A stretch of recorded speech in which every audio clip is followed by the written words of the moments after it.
gyal zinge Pachi sa ho chu Kahin ngay na ho cheng Kahin nung singa cheng Iti di hamtin Kalungi na gyal zinge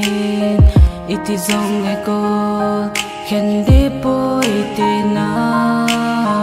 Masang bangin Kileng khom kit Thay lehen Kanom nghe se Kanom nghe se Tuy may bang hình khô chu Nung câu kit thay le Kanom me Kanom nghe se Kahem lung se etin Say chin po nghe